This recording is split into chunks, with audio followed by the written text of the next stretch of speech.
Hello student, स्वागत है आप सभी का आपके अपने परिवार एक्सपर्ट वाईवी सर में। बच्चों, हमने पिछले वीडियो में पढ़ा था क्लास 10 गणित यूपी बोर्ड सेट 1 2024 822 एचपी का हमने पिछले वीडियो में सवाल नंबर 1 से लेकर 7 तक पढ़ लिया था। आज हम इस वीडियो में पढ़ने वाले हैं क्वेश्चन 8 से। तो बच्चों, अगर आप इसके पहले वाला वीडियो आप नहीं देखे हैं तो मैंने डिस्क्रिप्शन पे लिंक दिया है, जाके उसको आप देख सकते हैं। क्वेश्चन नंबर 8 यहां पर लिखा गया है, यदि द्विघात समीकरण 3x² minus 12x plus m बराबर 0 के मूल बराबर है तो m का मान होगा। तो जो आपका द्विघात समीकरण है, क्वेश्चन दिया मूल बराबर है, तो चलिए इसको पहले हल करते हैं। देखिए यहां पर हम लिखते हैं ax² plus bx plus c बराबर 0 से क्या करते हैं भैया, तुलना कर लेते हैं।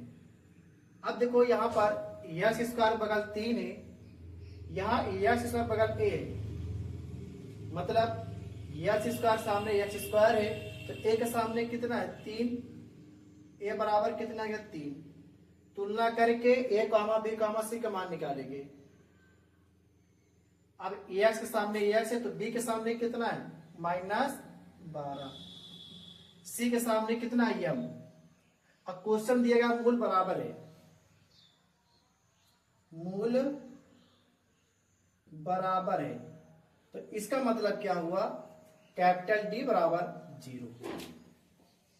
इसका बराबर क्या हुआ, मतलब अगर मूल बराबर होगा तो कैपिटल D बराबर 0।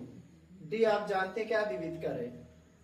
तो जो फार्मूला ने बताया था कैपिटल D बराबर b² माइनस 4ac, तो D का स्थान रखेंगे 0, B का स्थान रखेंगे -12 का होल स्क्वायर,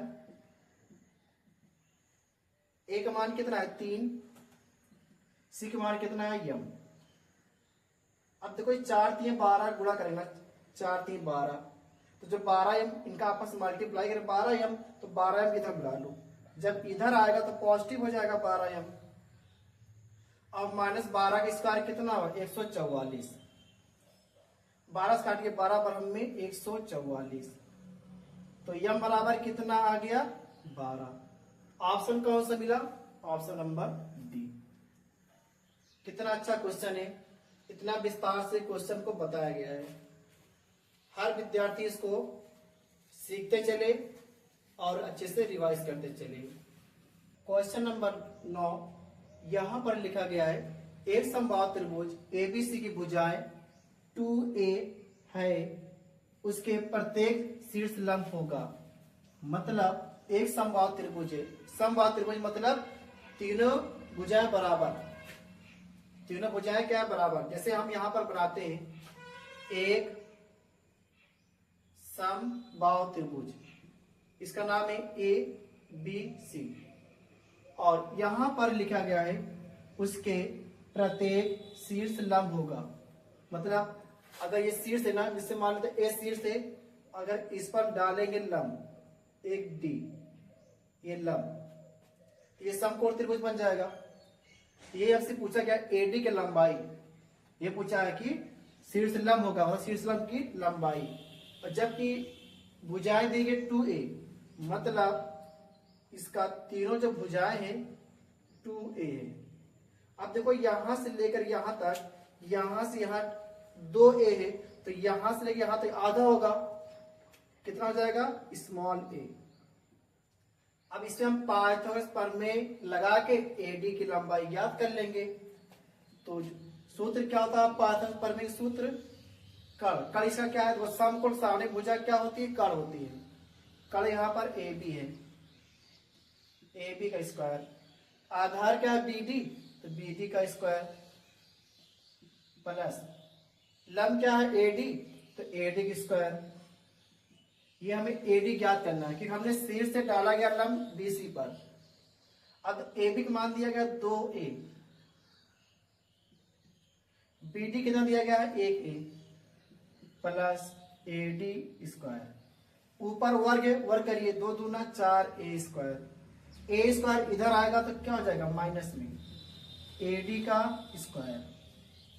अब माइनस मीन्स क्या होता है, घटा ना, तो घटा दीजिएगा 3A स्क्वायर AD का स्क्वायर। अब इसका हम क्या करेंगे भैया, वर्गमूल ले लेंगे, 3A स्क्वायर बराबर क्या आ जाएगा AD। इनका वर्गमूल लेंगे तो A बाहर हो जाएगा और रूट में क्या आ जाएगा 3, मतलब A इंटू रूट 3। कौन सा ऑप्शन हो जाएगा, थर्ड, ऑप्शन नंबर सी। क्या आ गया, प्रत्येक शीर्षलंब मतलब समबाहु त्रिभुज शीर्षलंब लंबाई कितना आ गया, A इंटू रूट 3 आ गया। क्वेश्चन नंबर 9 कंप्लीट होता है। कितना आसान तरीके से क्वेश्चन को हल किया गया है। क्वेश्चन नंबर 10 यहां पर लिखा गया है, निम्नलिखित सारणी का समांतर मार्ग होगा। जो माध्य मतलब समांतर मार्ग, यहां दिया गया वर्ग अंतराल 1 से 5, 3 से 5, 5 से 7, 7 से 9, 9 से 11। बारंबारता दिया गया है 3, 2, 4, 2, 3। ये 4 आपका ऑप्शन है, इनमें से कौन सा सही होगा, मतलब कौन सा समांतर माध्य है इस सारणी का। तो चलिए देखते हैं सारणी वाला सवाल कैसे लगाते हैं। देखिए, तो सबसे पहले आप इनको आप सारणी के रूप में बनाएंगे। ये आपका वर्ग अंतराल है, वर्ग अंतराल। ये आपका बारंबारता है, बारंबारता को हम स्मॉल एफ से डिनोट।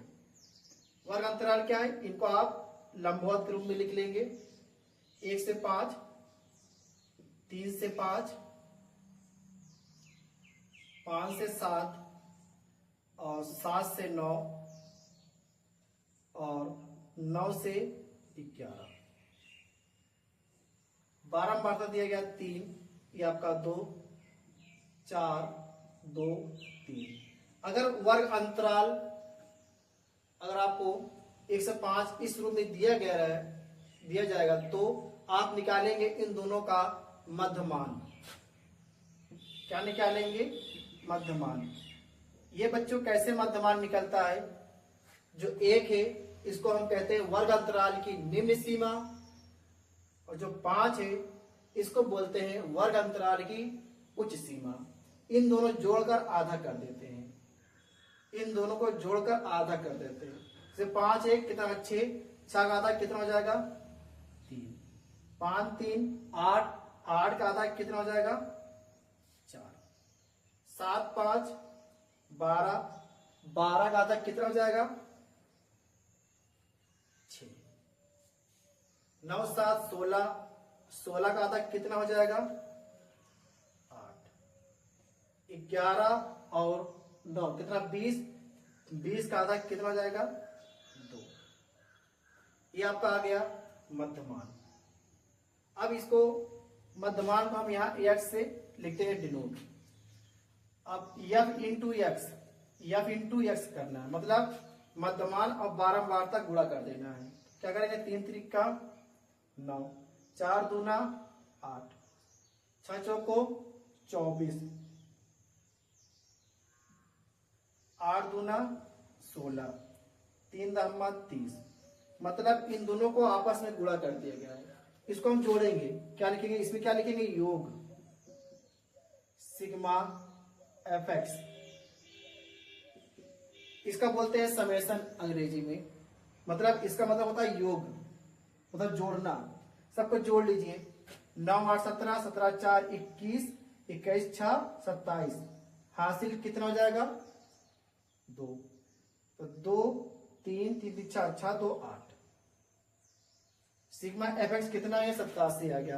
बारंबार तक हम जोड़ते हैं स्मॉल n से, 3 2 5, 5 4 9, 9 2 11, 11 3 14। अब हमें निकालना है समांतर माध्य, मतलब माध्य बराबर होता है सिग्मा fx बाई n। 87 बटे कितना है 14, इसको भाग कर देंगे, 14 छंग 84, 14 छंग 84। यहां पर कितना बचा 3, यहाँ पर कितना बचा 3, यहाँ पॉइंट लग जाएगा 30, तो 14 दूना 28, तो लगभग यहाँ ऑप्शन हमारा क्या हो जाएगा 6 के आसपास में जो हमारा समांतर मान निकलेगा इस सारणी का कितना आ गया 6.2, तो यहाँ पर पॉइंट नहीं है मतलब 6 लगभग। तो क्वेश्चन नंबर 10 हमारा क्या होता है कंप्लीट होता है। क्वेश्चन नंबर 11 यहाँ पर लिखा गया है साइन 27 अंश बटे कॉस 63 अंश, और 4 ऑप्शन दिया गया है।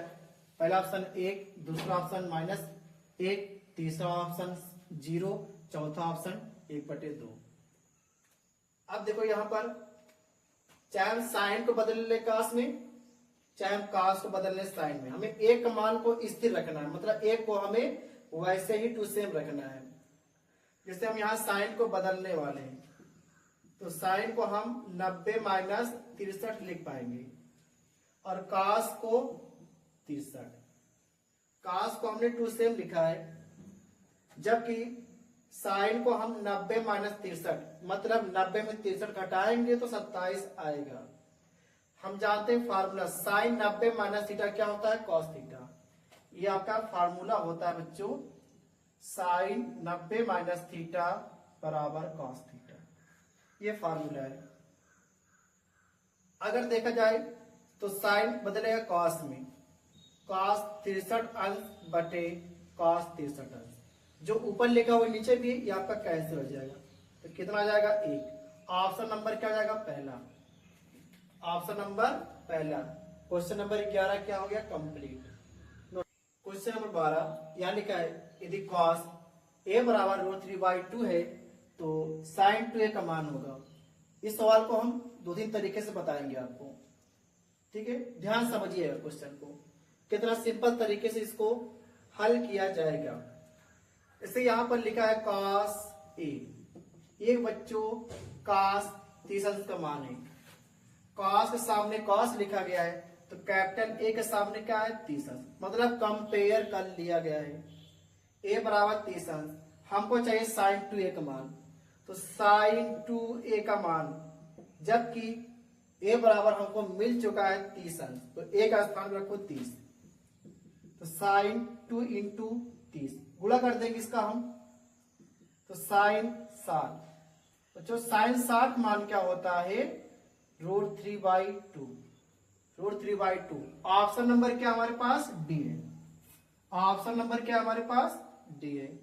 इसका हम एक तरीका से और हल कर सकते हैं, देखिए जरा बच्चों, हम जानते हैं साइन 2a बराबर 2 साइन × कॉस है, ये फार्मूला होता है, ये फार्मूला होता है। जबकि हमारे पास कॉस a बराबर √3/2 है, तो हम यहां से एक लगा दे रहे त्रिभुज। हम जानते हैं कॉस के लिए आधार बटे कर्ण होता है, आधार √3 है, कर्ण कितना है 2। जब इनको आप सॉल्व करेंगे 2 दूना 4, इनका वर्ग करेंगे 3, तो 4 में से 3 1, 1 का वर्गमूल 1, मतलब ये कितना आ जाएगा 1, ठीक। अब देखो यहां से 2 साइन a, तो साइन a के लिए क्या होगा लंब बटे कर्ण, लंब कितना 1, कर्ण कितना है 2। कॉस a बराबर, चाहे आप यहां से निकाल लीजिए आधार बटे कर्ण, चाहे आप मान दिया गया है, बात एक ही है, तो √3/2, ये 2 कैंसिल हो जाएगा ना, तो √3/2। ये देखिए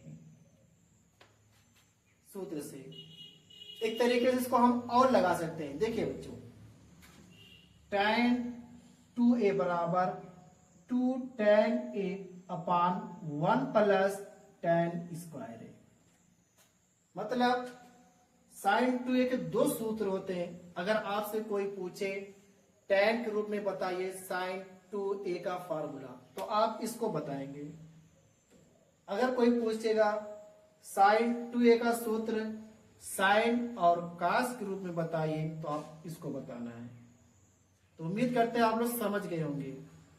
यहां कैसे लगाओगे ये वाले सवाल पे, जैसे बच्चों जानते हैं tan a लंब बटे आधार होता है ना, लंब कितना 1, आधार कितना √3, तो 1/√3 इसको आप रखकर हल करेंगे, आएगा ऑप्शन ये। समझ गए।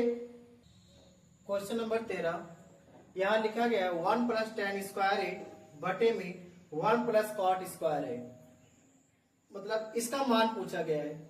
इसके बराबर क्या होगा बच्चों? हम एक सूत्र जानते हैं कि 1 प्लस tan स्क्वायर के बराबर क्या होता है? सेक स्क्वायर है। और 1 प्लस कॉट स्क्वायर बराबर क्या होता है? कोसेक स्क्वायर है। ये क्या है बच्चों? ये सूत्र है, ये फार्मूला है।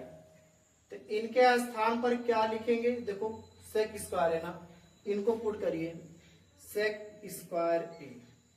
और जो आपका हर में लिखा है इनके स्थान पर क्या लिखा गया है? कोसेक स्क्वायर है।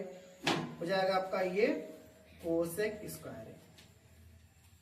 इतना आप समझ गए बच्चों। हम जानते हैं सेक उल्टा क्या होता है? कॉस, और कोसेक उल्टा होता है साइन। तो 1 कोसेक को लिख पाएंगे साइन,